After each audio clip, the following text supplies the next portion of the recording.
마태복음은 28장으로 구성되어 있습니다.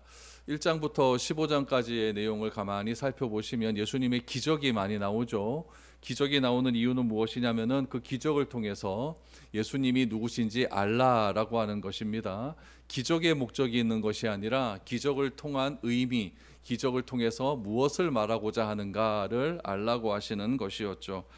그런데 16장부터는 이제 분위기가 조금 바뀌게 됩니다. 16장부터는 15장까지 기적을 보여줘서 자신이 메시아임을 밝혔음에도 불구하고 바리새인과 사두개인과 서기관들이 예수님을 죽이려고 하는 그런 일들이 일어나게 되었거든요. 그래서 16장부터는 예수님이 직접적으로 말씀하십니다. 나는 그리스도다. 나는 메시아다. 나는 고난을 받고 나는 십자가에 못 박히고 사흘 만에 살아날 것이다 라고 하는 사실을 직접적으로 말하는 내용들이 16장 이후부터는 계속적으로 등장을 하고 있습니다. 그래서 예수님께서는 늘 함께 하시는 제자들과 함께 제자들에게도 자신이 누구인지를 이제는 분명하게 밝히시고 있다라는 이야기죠. 오늘 본문의 말씀을 통하여서도 그런 과정 속에서 이제 그 전환점이 되는 그런 사건들이 오늘 등장을 하게 됩니다. 오늘 본문의 말씀은 15장 32절 이하의 말씀과 조금 연관성이 있는 그런 말씀으로 여러분들이 기억을 하셔야 됩니다. 15장 32절에서 39절까지의 말씀을 보시면은 갈릴리 동남쪽에 위치한 데가볼리라고 하는 지역에서 물고기 2마리와 보리떡 7개를 가지고 4,000명을 먹이시는 그런 장면이 소개되고 있습니다. 갈릴리 동남쪽에 요단강 건너서 바로 그 위치 갈릴리 바다 쪽에 있는 그런 쪽이었는데 이방 지역이었죠. 그쪽에서 이제 칠병이어의 기적을 일으키시고 배를 타고 이제 서쪽으로 오시는 겁니다. 서쪽으로 오시는데 서쪽에 어느 지방에 도착을 했냐면 39절 말씀에 보니까 15장 36절에 보니까 마가단 지경에 이르렀다라고 해요. 여기서는 마가단이라고 나오는데 막달라라고 하는 곳으로 많이 알려져 있습니다. 막달라 마리아 있죠. 막달라 마리아의 고향이 바로 이 지역이죠. 막달라, 마가단 다 같은 지역입니다. 그러니까 데가볼리라고 하는 지역은 이방인의 땅이었고 이방인의 땅에서 이제 유대인 지역으로 유대 땅으로 들어오게 되었다라고 보시면 됩니다. 갈릴리 서편 막달라, 마가단이라고 하는 곳에 도착을 했었을 때 때마침 누가 거기서 예수님을 기다리고 있느냐? 바리새인과 사두개인을 기다리고 있었다라고 하는 것으로 보아서 지금 예루살렘은 지금 난리가 난 겁니다. 예수님 때문에 자꾸 예수님을 쫓는 사람들이 많아지고 그러자 이제 그 당시에 정치 지도자들을 예수님의 뒤를 쫓게 만드는 거죠. 예수님의 일거수일투족들을 잘 쫓게 만들어서 예수가 과연 어떤 인물인지를 좀 더 파악하기 위해서 예수님의 뒤를 쫓았다라는 것을 알 수가 있는 것이죠. 예수님이 마가단에서 바리새인과 사두개인을 만났는데 그 바리새인과 사두개인들이 어떤 이야기를 하느냐? 우리 1절 말씀 보시면 바리새인과 사두개인들이 와서 예수를 시험하여 하늘로부터 오는 표적 보이기를 청하니라고 말합니다. 시험하기 위해서 나왔다라고 이야기를 하고 있어요. 시험하기 위해서 나왔다라고 하는 것으로 보아서 우연히 만난 건 아닙니다. 철저하게 계획 속에서 만났다라는 것을 알 수가 있죠. 바리새인과 사두개인을 우리가 조금 알 필요가 있습니다. 여러분 바리새인과 사두개인은 여러분 같은 부류로 보이지만 정반대의 부류의 사람들입니다. 역사적으로 보면은 사두개인은 다윗 시대 때 대제사장 사독의 후예라고 했죠. 사독의 후예로 이렇게 알려져 있고 정치적으로 보면은 친로마 성향의 사람들입니다. 신학적으로 보면은 모세오경만 인정을 해요. 얘네들은요. 모세오경만. 왜 그럴까요? 제사장물이기 때문에 모세오경에 보면 제사에 대한 언급된 일들이 많지 않습니까? 그래서 모세오경만 철저하게 인정하고 그 당시에 조상들로부터 내려오는 구전들이 있었거든요. 그 구전들이 뭐 역대상하도 있을 수가 있고 뭐 열왕기상하도 있을 수가 있고 그런 구전들은 전혀 인정하지 않는 무리들이 사두개인이었습니다. 그래서 이 사두개인들은 부활도 인정하지 않고 천사들도 인정하지 않고 영적인 것들은 전혀 인정하지 않는 현실주의자다라고 생각하시면 좋습니다. 그래서 제사장이었던 사람들, 현실주의자, 바리새인들, 사두개인들. 그러나 바리새인들은 누구였느냐? 철저하게 민족주의자들이었어요.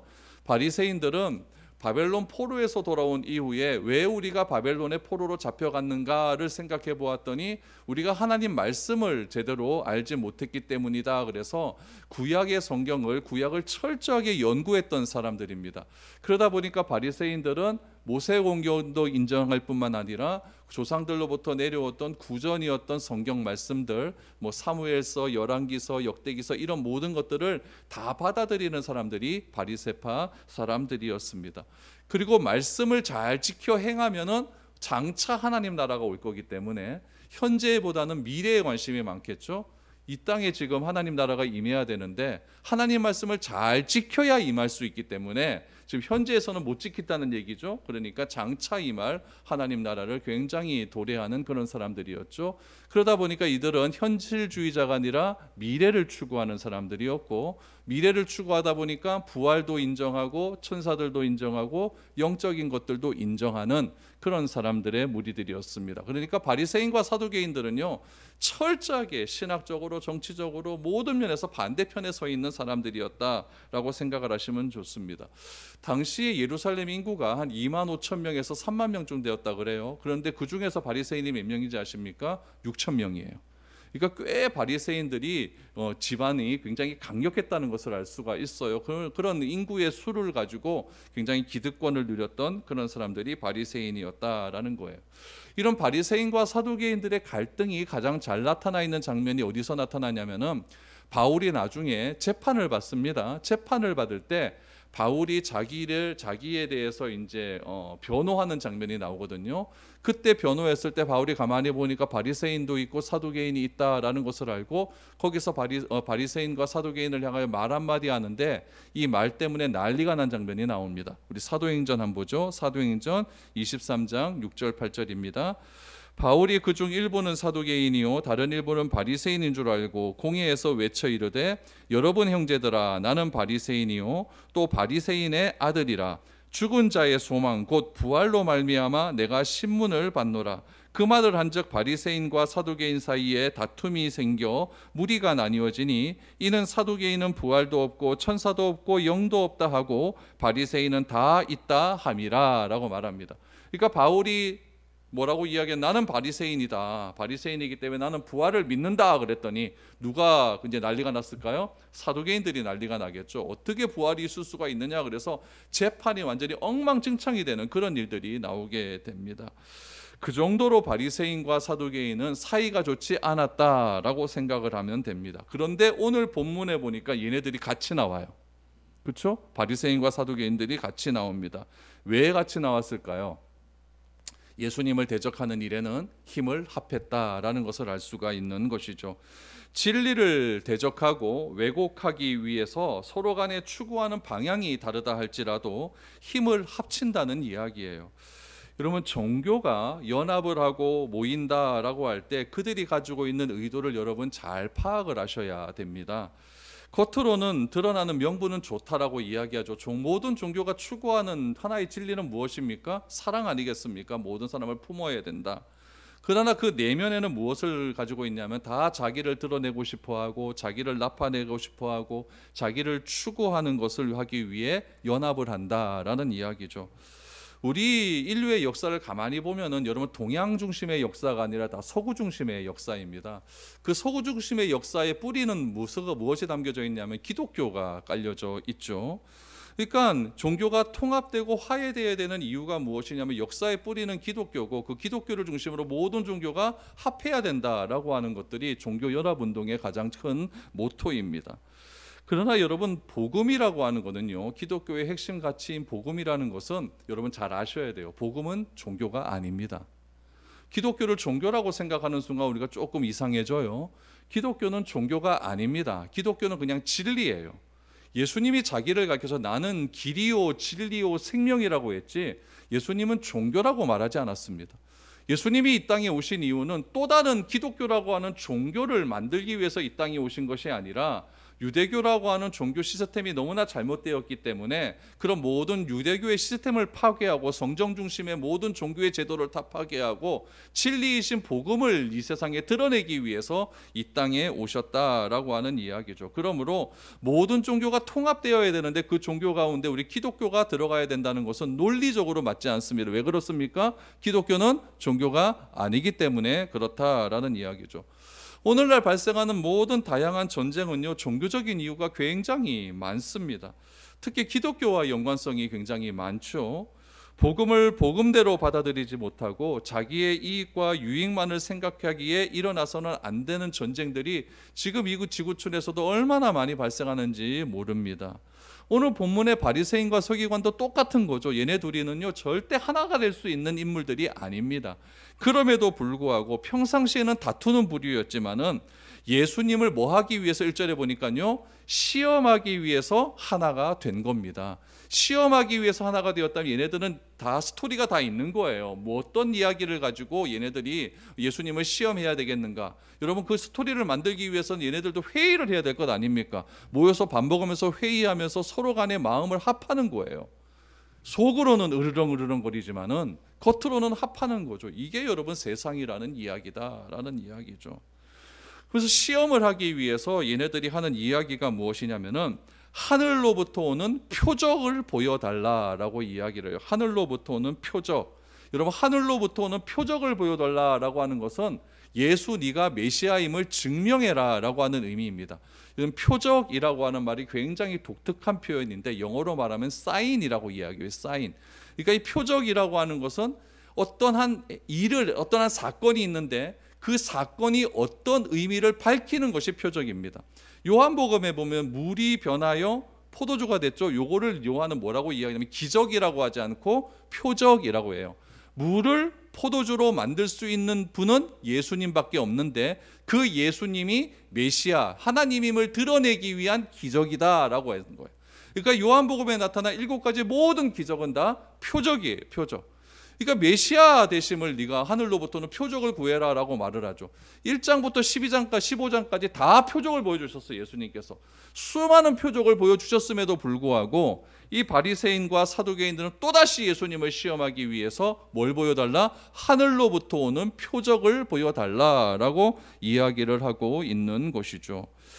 예수님은 이들이 하늘로부터 오는 표적을 보여달라고 하니까 예수님은 뭐라고 얘기할까요? 그럼 하늘로부터 오는 표적을 보여줄게 라고 말씀을 하시죠. 하늘로부터 오는 질문을 했으니까 하늘로부터 답을 하는 것 아니겠습니까? 2절 3절 뭐라고 말하는지 보십시오. 예수께서 대답하여 이르시되 너희가 저녁에 하늘이 붉으면 날이 좋겠다 하고 아침에 하늘이 붉고 흐리면 오늘은 날이 굳겠다 하나니 너희가 날씨는 분별할 줄 알면서 시대의 표적은 분별할 수 없느냐라고 말하죠. 우리도 요즘 아침에 이렇게 보면 하늘이 많이 흐리고 그러면 아우 비 올 것 같다.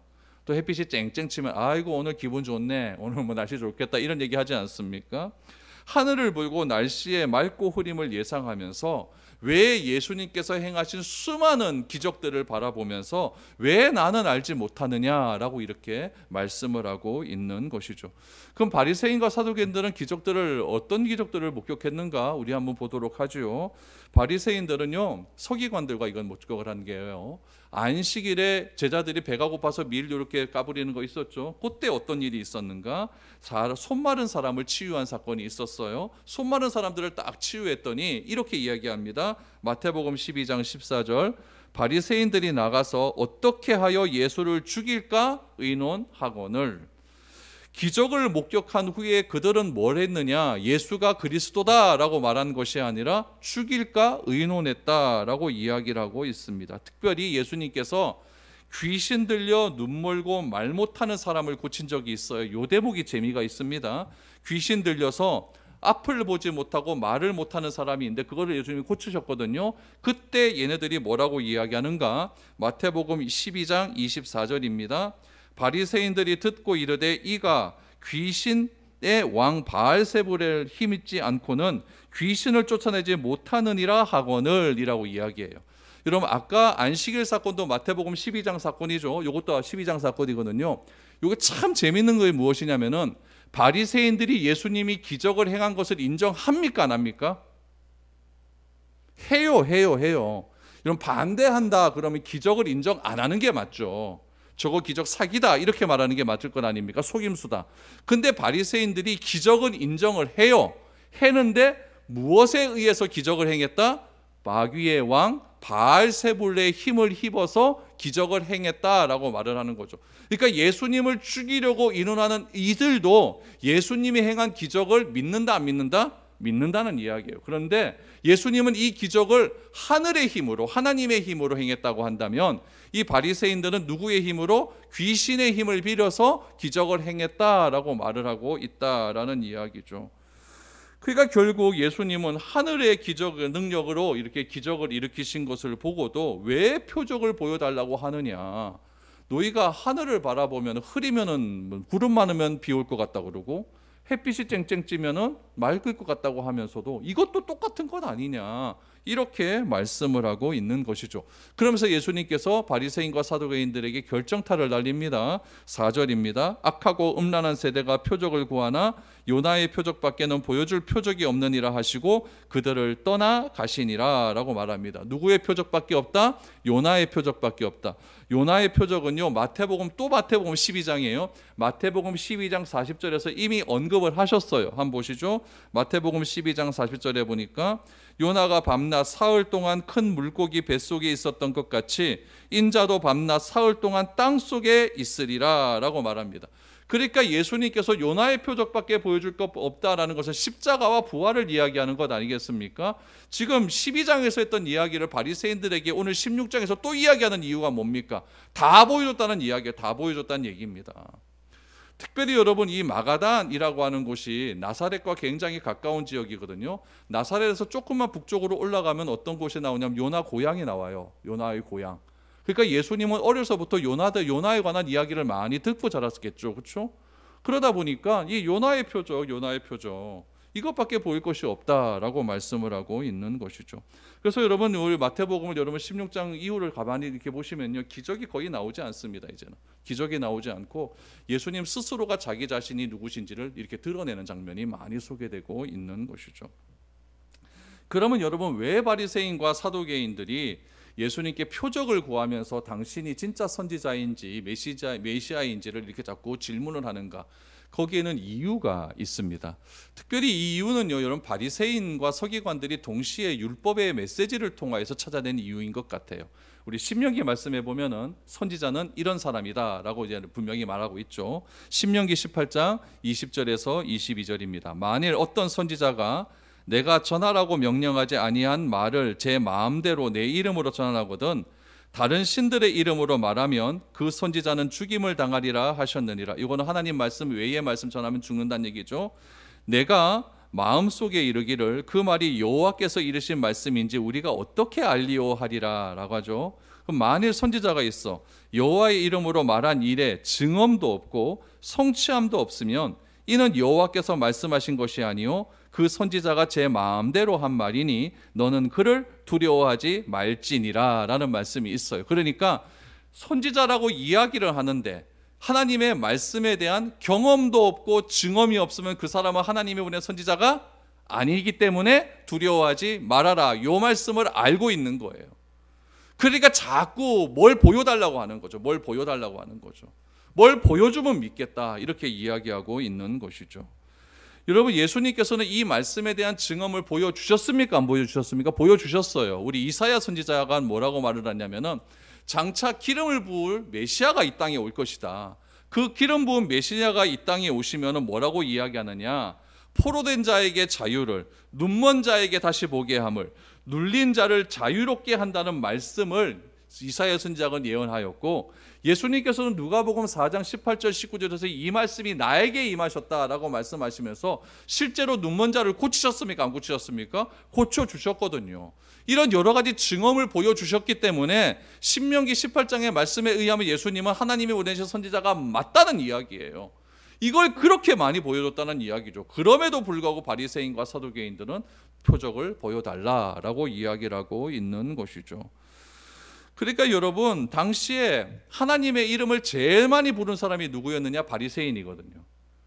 하나님에 대한 죄사함을 가장 많이 부르짖었던 사람들은 사두개인들이거든요. 이들은 하나님을 그렇게 믿는다고 합니다. 우리는 하나님의 존재를 믿는다, 하나님의 말씀을 믿는다고 하죠. 하나님을 믿는다고 그렇게 떠들고 다니면서 자기 눈앞에 보인 하나님이 보내신 그리스도는 믿지 않는 아주 넌센스를 지금 보여주고 있다라는 이야기죠. 왜 그렇습니까? 내가 원하는 것이 내 눈앞에 나타나지 않으면 그 사람은 아닌 거예요. 이런다. 우리들도 이런 것들이 얼마나 많이 있습니까? 내가 원하는 말씀이 딱 오면 은혜 받았고, 내가 좀 찔리는 말씀이 오면은 이거 나를 뭐 이상하게 보려고 하는 그런 메시지다. 저거 잘못됐다. 이렇게 말하는 경우가 얼마나 많이 있습니까? 그러니까 예수님은 불순종한 요나를 통해, 요나도 불순종했죠, 그렇죠? 가라 그랬는데 안 가잖아요. 불순종한 요나를 통해서 사흘 동안 땅 속에 있고 부활을 통해 참된 메시아가 누구인지를 알게 하신 후에 오늘 16장 말씀을 보시면 16장 4절 말씀에 보면은 너희는 요나의 표적밖에 보여줄 게 없어, 그리고 떠났다라고 말씀을 하고 있는 것이죠. 그러니까 여러분, 이런 것들이 우리 가운데도 있지 않나 없나 잘 살펴보아야 됩니다. 성경 말씀은요, 내가 이렇게 읽다 보면은 참 내 마음에 들어오는 말씀이 있어요. 진짜 감동도 되고 은혜도 되고 위로도 되고 그런 말씀이 있죠. 그런데 이게 막 그 말씀을 읽어보면 내가 막 가슴이 막 찔리는 말씀도 있어요. 저 얼마 전에 책 한 권 읽었는데 잠언, 잠자가 무슨 잠자냐면 여러분 바늘잠자예요. 바늘잠. 잠언. 바늘 같은 말씀이다. 그러니까 막 찔르면 아프잖아요. 그러니까 잠언의 지혜의 말씀은 우리가 읽으면 읽을수록 찔르면 아픈 거예요. 아픈 거예요. 그러니까 하나님의 말씀은 찔리면 아픈 건데 그 찔림과 아픈 말씀은 내가 보지를 않으려고 하는 거죠. 그냥 오로지 내 마음에 드는 말씀만, 내 속에 인정되는 말씀만, 그것만 받아들이려고 하는 것들이 얼마나 많이 있는지 모릅니다. 오늘 현대신학이 대부분 다 그래요. 기적은 다 빼려고 하죠. 다 빼버리고 내 마음에 들지 않는 거 다 빼버리고 하고 이성적으로 맞지 않고 과학적으로 맞지 않는 거 다 빼버리고 나면은 성경에 뭐만 남을까요? 공자 선생님이 하신 말씀과 똑같아요. 뭐 맹자 선생님이 하신 말씀하고 별반 다를 게 없습니다. 부모에게 효도해라 뭐 이런 말씀밖에 안 남거든요. 그러니까 성경이 별로 의미가 없어지게 되는 것이죠. 그래서 이 성경의 말씀은 모든 사람에 유익한 그런 말씀으로 우리가 받아들여서 교훈과 바르감과 책망함에 유익하다라고 하는 그런 믿음을 가지고 한 자도 여러분 빠지지 말고 다 받아들일 수 있는 그런 믿음이 필요하다라는 거죠. 할 말씀 하시고 있으면 떠나버립니다. 어디로 떠났을까요? 5절과 6절입니다. 제자들이 건너편으로 갈새 떡 가져가기를 잊었더니 예수께서 이르시되 삼가 바리새인과 사두개인의 누룩을 주의하라 하시니. 마가다는 어디 있다고 하셨죠? 갈릴리 서쪽에 있다고 하셨죠. 서도 지역, 유대 지역 편에 있었어요. 건너편이라고 했는데 서쪽에 있으니까 동편으로 간 게 아니고 북쪽으로 가셨어요. 북쪽으로 가셨는데 왜 북쪽으로 가셨는가를 알게 되냐면은 요 말씀 이후에 16장 13절 말씀에 이후에 가이사라 빌립보라고 하는 지역으로 가거든요. 가이사라 빌립보는 갈릴리 북쪽에 있어요. 그래서 이들은 지금 갈릴리 북쪽 편으로 이렇게 갔다라고 하는 거죠. 알죠? 북쪽 벳세다 지역으로 갔다라는 것을 알 수가 있어요. 그래서 마가단에서 벳세다로 가게 됩니다. 제자들이 이렇게 연장된 이렇게 여행을 하기 위해서는 준비함이 좀 필요할 것 아니겠습니까? 여러 가지로 준비를 해야 되는데 그 준비함 중에 중요한 것이 무엇이냐면 도시락 준비예요. 먹어야 될 것 아닙니까?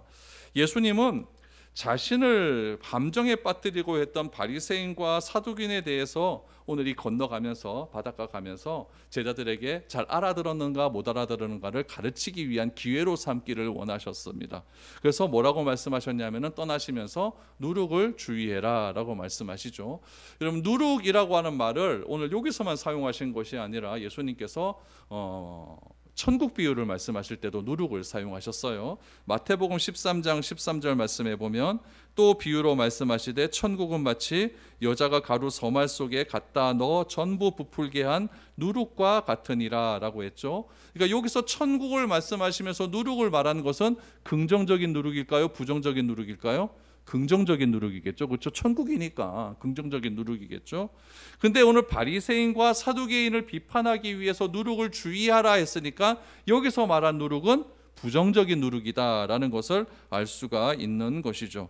그래서 이 부정적인 누룩, 긍정적인 누룩에 대해서 이미 말씀을 다 하셨고 부정적인 누룩에 대해서 이 제자들이 알고 있는가, 바르게 이해했는가 그런 것들을 확인하고 싶었던 것이죠. 그런데 여기서 예수님과 제자들의 차이를 좀 알 수가 있어요. 예수님이 지금 중점적으로 지금 갈고 싶은 것은 무엇이냐면은 제자들이 이 누룩을 바르게 이해했는가 안 했는가를 알고 싶어 하는 건데 이 제자들은 뭐에 관심이 있느냐? 도시락에 관심이 있습니다. 그러니까 제자들의 관심은 멀리 떠나야 되는데 가다가 배고프면 안 되니까 이 도시락을 준비 못한 거죠. 그러니까 현실적인 문제에 관심이 많다라는 것을 알 수가 있는 것이고 예수님은 왜 표적을 더 이상 해가지 않고 요나의 표적밖에 보일 것이 없다. 그럼 이 말의 의미를 제자들이 알고 있는가 없는가? 여기에 관심이 더 많다. 영적인 문제에 관심이 더 많다라는 것을 우리는 알게 됩니다. 그러니까 현실적인 문제와 영적인 문제, 예수님의 관심과 우리의 관심이 여기서 충돌하는 것을 볼 수가 있어요. 그럼 바리새인과 사두개인의 누룩을 주의하라라고 말씀하신 이 말씀에 대해서 제자들은 어떤 반응을 보였는가? 7절 말씀을 보시죠. 제자들이 서로 논의하여 이르되 우리가 떡을 가져오지 아니하였도다 하거늘 얘기해요. 누룩 말씀을 하니까 제자들은 무엇을 얘기합니까? 떡 얘기를 해요. 13장에서 이미 가루 소말에 누룩을 물은 것이 천국과 같다라고 하니까 예수님께서 우리가 도시락 준비하지 않은 것을 알고 이렇게 말씀하시는 것이 아닌가 이렇게 생각을 해요. 갈릴리 바다가요 꽤 넓어요. 동에서 서까지요 13km입니다. 이건 호수가 아니에요. 13km예요. 굉장히 먼 거리예요. 제가 서편에서 동편으로 배 타고 가봤거든요. 한 2시간 갑니다. 이거 굉장히 먼 거리예요. 먼 거리예요. 그런데 여기 서편에서 바로 북쪽으로 간다 그러면 여러분 13km는 안 돼도 거의 한 5km 이상은 된다는 거리예요. 그러면은 배 타고 가는 게 어떤 배를 타고 갈까요? 노저어 가는 거잖아요. 노저어 가는 거잖아요. 그럼 노저어서 이러면 4km, 5km 간다고 생각해 보시죠. 이건 막 진짜 힘이 드는 운동이거든요. 그럼 4km, 5km 노저어 가려고 하면 3시간, 4시간을 가야 될 텐데 그 배가 고프지 않습니까? 그러니까 이 제자들에게 중요한 것은 무엇이냐면 이 중간에 먹을 양식이 중요한 거죠. 양식이 굉장히 중요한 거예요. 마가복음 8장 14절이 똑같은 내용들이 나오는데 거기에 보면 뭐가 있었느냐? 오래된 떡 한 덩어리가 있었다라고 해요. 그 당시에 떡은 지름이 한 15cm 정도 되는 떡이거든요. 그러니까 그 떡 한 덩어리 갖고 13명이 먹으려고 하면 안 되잖아요. 그러니까 이게 준비함이 굉장히 부족했다라는 것을 알 수가 있는 것이죠. 그러니까 이거 어떻게 하느냐? 지금 현실적인 문제가 딱딱 친 거예요. 배도 고픈데 이거 어떻게 하면 좋으냐? 그러니까 제자들은 영적인 문제에 굉장히 민감하지 못했기 때문에 예수님의 영적인 교훈을 현실적인 문제에 대한 지적으로 받아들인 거예요. 그러니까 누룩을 어디 있느냐라고 했었을 때, 누룩을 주의하라고 했었을 때 제자들은 어떻게 받아들였다고요? 너희들 왜 도시락 준비하지 못했어? 이렇게 받아들인 거죠. 근데 예수님은 그렇게 말씀하신 것이 아니에요. 바리새인과 사두개인들의 누룩, 그 부풀려서 말하는 것, 이 악한 영향들이 점점 퍼져나가는 것, 이것들을 어떻게 바라보아야 되는가? 왜 나는 요나의 표적밖에 보일 것이 없는가? 여기에 대한 말씀을 하고 싶었다라는 이야기죠. 특별히 여러분, 요 마태복음 16장 이전에 바로 앞에 사건 제가 잠깐 말씀을 드렸죠. 어떤 일이 있었어요? 칠병이어의 기적이 있었잖아요. 보리떡 7개하고 물고기 2마리 갖고 4,000명을 먹였어요. 4,000명을 먹이는 놀라운 사건들이 일어나게 되었는데 여러분 그런 일들을 여러분 뭐 한 달 전에 일어난 일도 아니고 불과 며칠 전에 일어난 일이라고 한다면 제자들이 예수님에 대한 무지함이 얼마나 심각했는지를 알 수가 있는 거예요.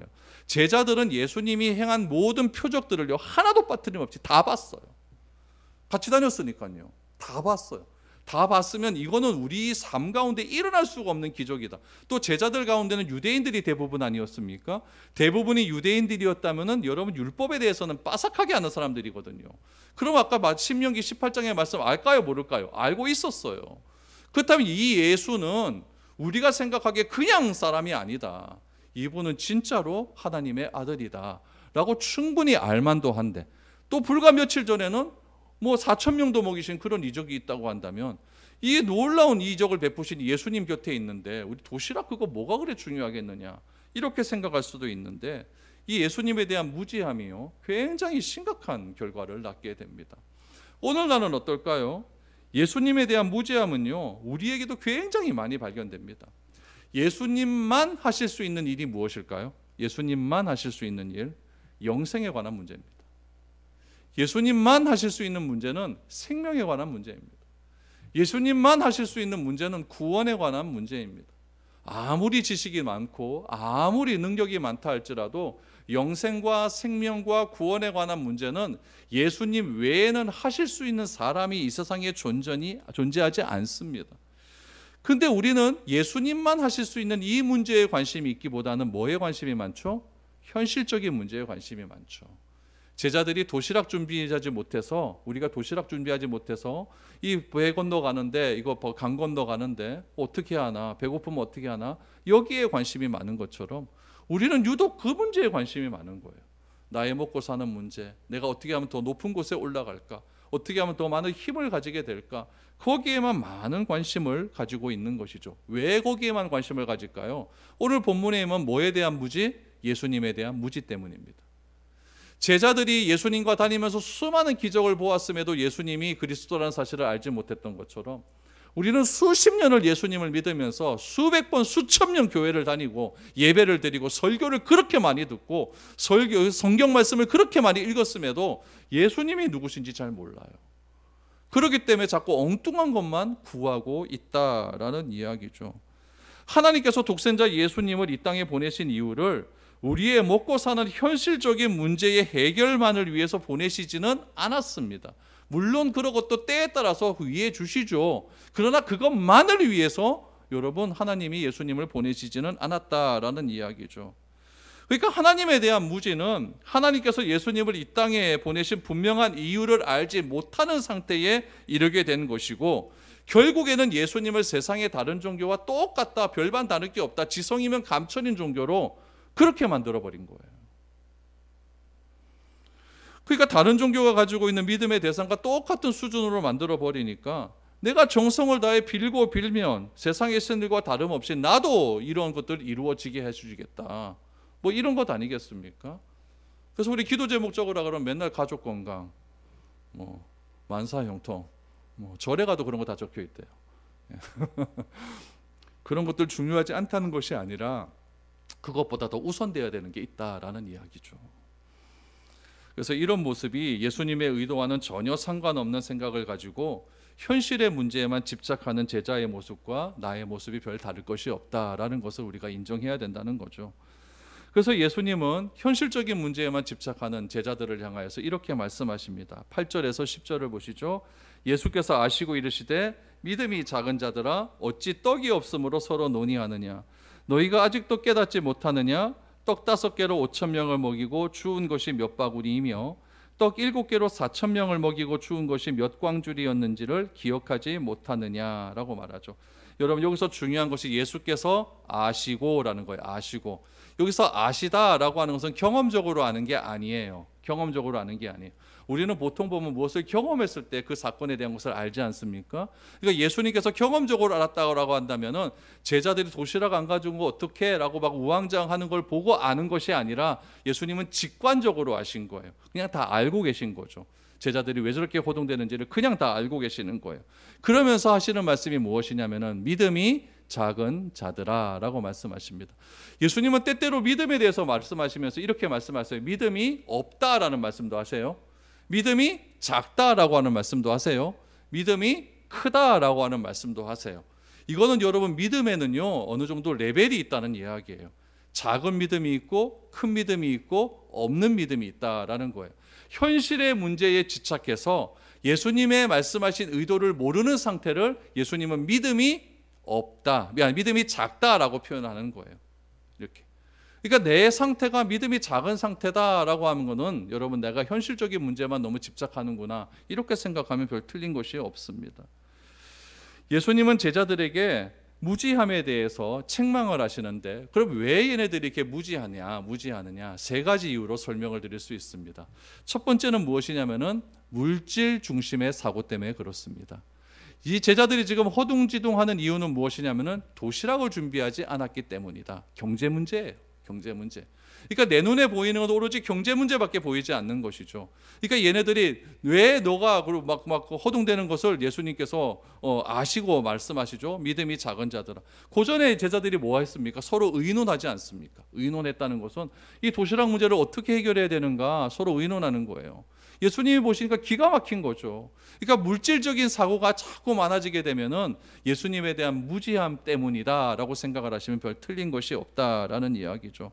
예수님께서는요 7병이의 기적, 5병이의 기적을 통하여서 우리들의 경제적인 문제까지도 해결할 수 있는 능력이 있는 분이라는 것을 분명히 보여주셨어요. 그런 것을 내 눈으로 목격을 했다고 한다면 그럼 분명히 알아야 되죠. 이 도시락 문제도 주님께서는 틀림없이 어떠한 방법을 써서라도 해결해 주실 것이다. 중요한 것은 누룩의 의미가 무엇인가 이거를 말해야 된다는 이야기예요. 두 번째는 무엇이다? 기억하지 못했기 때문에 그렇습니다. 기억하지 못했다.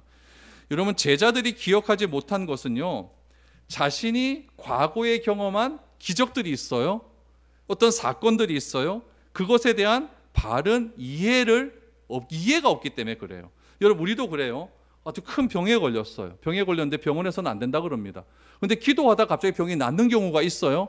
그러면 내가 그것으로 나았다, 이것으로 끝나면 안 돼요. 이것으로 끝나면은 그 다음에 또 병 걸리면 또 난리 나요. 하나님 나 잡아먹으려고 합니까? 이렇게 난리 나요. 내가 과거에 병이 고쳤다 그러면 하나님께서 왜 나에게 병을 주셨고, 이 병을 고쳐주신 하나님께서 나를 치유하신 그 의미가 무엇인지를 내가 성경적으로 해석을 할 수 있어야 돼요. 그래야만 다음에 똑같은 사건이 발생을 해도 흔들리지가 않습니다. 근데 얘네들은요, 제자들은요, 5병이의 기적 행했어요, 안 했습니까? 봤어요. 그 다음에 7병이의 이적도 또 봤어요. 눈앞에서 5,000명이 먹고 여러분 7,000명이 먹습니다. 이게 보통 일입니까? 그러면 그것에 대한 의미를 분명히 알아야죠. 그런데 그것을 의미도 알지 못하고 그냥 그랬구나, 그냥 기억하지 못하고 잊어버리는 거예요. 우리에게도 이런 문제가 굉장히 많습니다. 잊어버리면 끝이에요. 살아가면서 여러분, 기적적인 일들이 얼마나 많이 있는지 모릅니다. 그러니까 여러분, 기적을 통해서 나를 구원하셨음에도 불구하고 무슨 일만 생기면 하늘에 표적 달라고 이야기해요. 하나님 뭐 증거를 보여주세요. 하나님 요거 해주시면 나 요거 할게요. 이런 식으로 자꾸 사두개인과 바리새인처럼 표적을 구하는 이런 어리석은 신앙이 우리 가운데는 없어야 된다는 이야기예요. 그거 구하기 전에 여러분, 과거에 하나님께서 여러분에게 주셨던 은혜가 얼마나 큽니까? 그거 다 잊어버리고 그 현실적인 문제 그거에만 집착해서 요거 해결해 주면 내가 요거 할게요. 하나님하고 자꾸 이게 경쟁하려고 하고 내기 걸려고 하고 기억하지 못했기 때문에 이런 일이 일어납니다. 마지막은요, 깨달음이 없으면 이런 일이 일어납니다. 11절을 보십시오. 어찌 내 말한 것이 떡에 관함이 아닌 줄을 깨닫지 못하느냐? 오직 바리새인과 사두개인들의 누룩을 주의하라 하시니 라고 합니다. 예수님께서는 바리새인과 사두개인들이 이미 주어진 수많은 증거들을 믿으려 하지 않고 인위적인 표적만 구했기 때문에 그들의 교훈을 책망하고 있는 거예요. 그런데 제자들도 예수님께서 베푸신 수많은 이적을 눈으로 보았음에도 불구하고 믿지 않는 불신앙적인 태도를 지금 책망하고 있는 것 아니겠습니까? 예수님께서 베푸신 이적은요, 여러분 잘 아셔야 돼요. 믿음을 요구하지 않습니다. 이적은요, 믿음이 아니에요. 이적은 무엇이냐? 그 이적을 베푸신 그분이 누구신가, 이걸 아는 데 있는 거예요. 이적이 일어났어요. 그 이적을 베푸신 분이 누굽니까? 예수님이에요. 그럼 그분은 누굽니까? 하나님의 아들이다. 그래서 예수님께서 16장 뒤에 가다 보면요, 사람들은 나를 누구라 하느냐 그랬대. 베드로가 주는 그리스도시며 살아계시나, 여기에 예수님께서 무릎을 치신 거예요. 그래, 네 말이 맞다. 다른 사람들은 이적을 바라보고도 그 이적에만 관심이 많지 이적을 베푸신 그분이 누구인지에는 관심이 없었다. 그런데 너는 아는구나. 그래서 베드로가 칭찬을 받았다는 이야기죠. 그래서 이 지식과 이 믿음이 없으면요, 그냥 이적으로 끝이에요. 예수님께서는 두 급식 사건이 주는, 오병이어와 칠병이의 기적이 주는 그 상징적인 의미를 다시 한번 기억해 내라 이거예요. 깨달아라라는 거예요. 그래서 예수님께서 너희들은 왜 이렇게 깨달음이 없냐? 그 누룩은 그 떡에 대한 이야기가 아니라, 경제적인 이야기가 아니라 바리새인과 사두개인들의 잘못된 교훈이야 라고 말했더니 그제서야 깨달았더라 라고 말을 하죠. 그래서 12절을 보시죠. 그제서야 제자들이 떡의 누룩이 아니요 바리새인과 사두개인들의 교훈을 삼가라고 말씀하신 줄을 깨달으니라 라고 말합니다. 예수님께서 하나하나 말씀하시지 않아요. 그 대신 예수님께서 주신 말씀의 의미를 내가 깊이 생각하도록 만드십니다. 깊이 생각하도록 만드셔서 그것을 내가 깨달을 수 있도록 힘을 주시는 분이 예수님이지 하나하나 가르쳐 주시진 않는다라는 이야기예요. 제자들은 배를 타고 가는 동안에 예수님께서 말씀하신 누룩의 의미가 바리새인과 사두개인들의 교훈이다라는 것을 비로소 깨닫게 된 것입니다. 그러니까 꽤 먼 거리를 배 타고 갔음에도 그 거리가 전혀 이들에게는 무익한 시간이 아니었다라는 것을 알 수가 있는 것이죠. 예수님께서는 우리의 어리석음을 너무나 잘 알고 계십니다. 왜 알고 계시냐면요, 예수님이 곁에 있는데도 예수님이 누구신지 잘 몰라요. 그럼 예수님이 떠나셨어요? 그럼 얘네들 어떻게 하느냐? 더 모를 것 아닙니까? 그래서 예수님께서 약속 하나 해주시죠. 내가 너희들 그런 거 다 알고 있으니까 내가 너희에게 또 다른 분을 하나 보내줄게. 그분이 누구죠? 성령님을 보내줄게. 그래서 성령님께서는 너희를 의에 대해서 가르치실 것이고 죄에 대해서 가르치실 것이고 심판에 대해서 가르쳐 줄 거야. 그런 말씀들을 잘 기억하면서 의가 무엇이고 죄가 무엇이고 심판에 대한 것을 바르게 깨달아서 이 험준한 세상 내가 다시 이 땅에 재림할 때까지 잘 믿고 살았으면 좋겠어. 이렇게 말씀하시고 제자들을 떠나시게 되는 것입니다. 여러분들, 우리가 항상 말씀을 듣고 말씀을 읽을 때마다 여러분 영적인 무지에 빠지지 않도록 기도할 수 있기를 바랍니다. 그래서 모든 상황 속에서 말씀이 기억나게 하여 주심으로 하나님을 더 깊이 깨달아 알아가서 내가 현실적인 문제에만 관심을 갖는 것이 아니라 영적인 문제에 관심을 가져서 우리 주님이 원하시는 그런 진지한 삶을 살아갈 수 있는 성숙한 그리스도인이 될 수 있는 저와 여러분들이 될 수 있기를 축복드립니다.